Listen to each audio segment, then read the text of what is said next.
अस्सलाम वालेकुम। आज जो बात मैं आपको बताने जा रही हूँ, ये हमारी एक जानने वाली फैमिली के बारे में है, जिनके साथ हमारे बहुत अच्छे ताल्लुकात थे। उनकी बेटी नबीला की शादी थी। इत्तेफाक से उनके पड़ोसियों की बेटी की भी इसी दिन शादी थी। नबीला के माँ बाप की परेशानी मैंने बहुत करीब से देखी। पैसे कम थे, शादी के अखराजात ज़्यादा थे। कुछ पैसे उधार लिए, कुछ जेवर बेचा, तब जाकर जैसे तैसे शादी हो गई। शादी के बाद वो हमारे घर दावत पर आए। नबीला बहुत खुश थी, हमें भी बहुत खुशी हुई।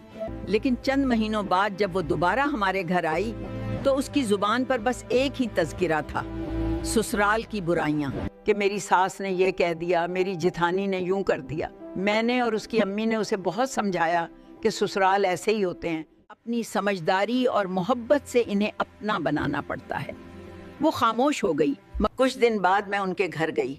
नबीला उस वक्त मैके आई हुई थी और अपनी अम्मी से झगड़ रही थी कि मैं अपने ससुराल नहीं जाऊंगी।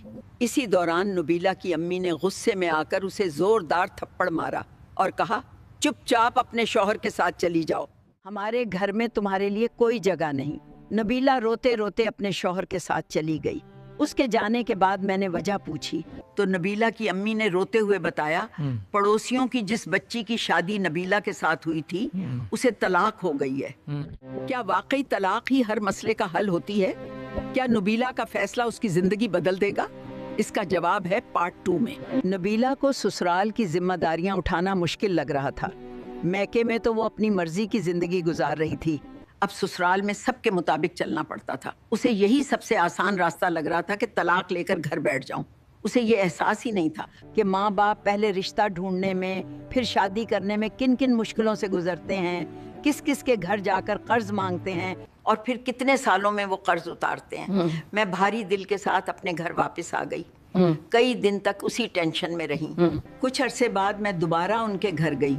मुझे पता चला कि नबीला आई हुई है, तो सोचा हाल अहवाल पूछ लूं। जब मैं मिली तो नबीला बहुत खुश दिली से मिली। उसे खुश देखकर मैं भी खुश हो गई। चाय पीते हुए मैंने ससुराल वालों का हाल पूछा तो नबीला ने बड़ी मोहब्बत और खुशी से उनका हाल बताया।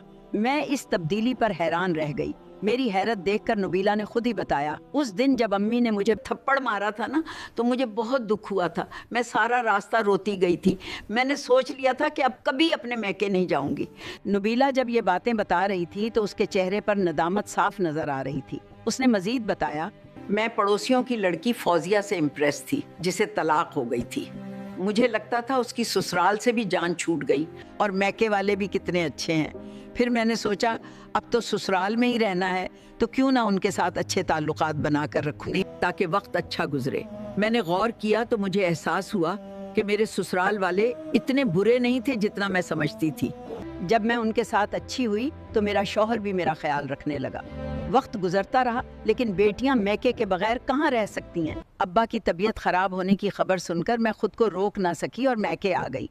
अब्बा का हाल पूछने के बाद मैंने सोचा फौजिया से भी मिलाऊं। फौजिया के घर वालों से पता चला कि उसकी दोबारा शादी हो गई है। मजीद पूछने पर उसकी अम्मी ने रोते हुए बताया कि फौजिया की भाभीियों ने ताने दे देकर उसका जीना दोभर कर दिया था। वो इतनी अजियत में थी कि उसने 4 बच्चों के बाप से शादी पर हामी भर ली, जो एक ट्रक ड्राइवर है और दूर दराज एक गांव में रहता है, जहां जिंदगी की बुनियादी सहूलतें भी मिसर नहीं। ये सब सुनकर मेरे होश ठिकाने आ गए। मैंने घर आकर अपनी अम्मी को उस थप्पड़ पर शुक्रिया कहा जो उन्होंने उस दिन मुझे मारा था। तो प्यारे बच्चों, माँ बाप की डांट और कभी कभी सख्ती बहुत जरूरी होती है, क्योंकि जिंदगी जो थप्पड़ मारती है ना, वो बर्दाश्त नहीं होता। या अल्लाह, हमें अपने माँ बाप की बात समझने और जिंदगी के फैसले अक्ल और हिम्मत से करने की तौफीक अता फरमा। आमीन।